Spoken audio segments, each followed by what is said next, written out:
ये आकाशवाणी है। अब आप लवली निगम से समाचार सुनिए।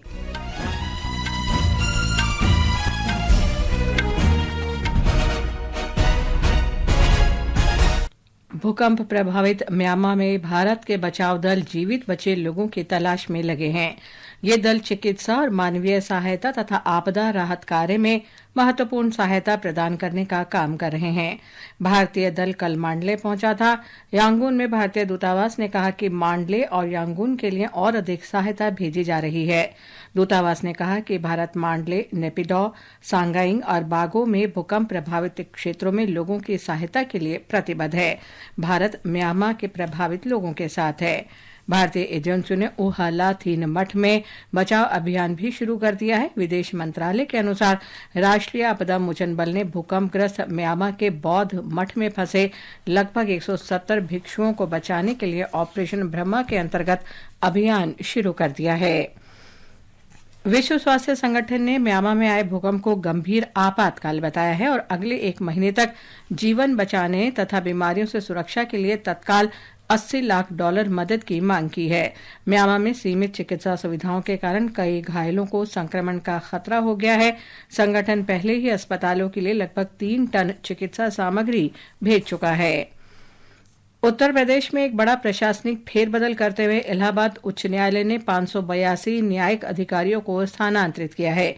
इनमें 236 अतिरिक्त जिला और सत्र न्यायाधीश, 207 वरिष्ठ सिविल न्यायाधीश और 139 कनिष्ठ सिविल न्यायाधीश शामिल हैं।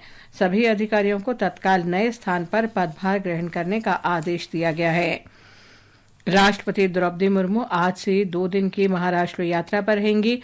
इस दौरान राष्ट्रपति भारतीय रिजर्व बैंक की 90वीं वर्षगांठ के उपलक्ष्य में मुंबई में आयोजित समापन समारोह में शामिल होंगी। राष्ट्रपति आज शाम मुंबई पहुंचेंगी। प्रधानमंत्री नरेंद्र मोदी 19 अप्रैल को कटरा से कश्मीर के लिए पहली वंदे भारत एक्सप्रेस को रवाना करेंगे। केंद्रीय मंत्री जितेंद्र सिंह ने जम्मू में संवाददाताओं को बताया कि प्रधानमंत्री मोदी 19 अप्रैल को उधमपुर पहुंचेंगे।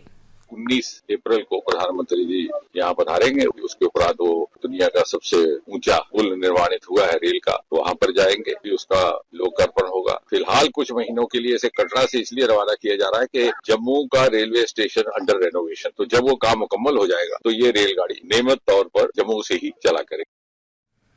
वंदे भारत ट्रेन से जम्मू और श्रीनगर के बीच यात्रा का समय काफी कम हो जाएगा।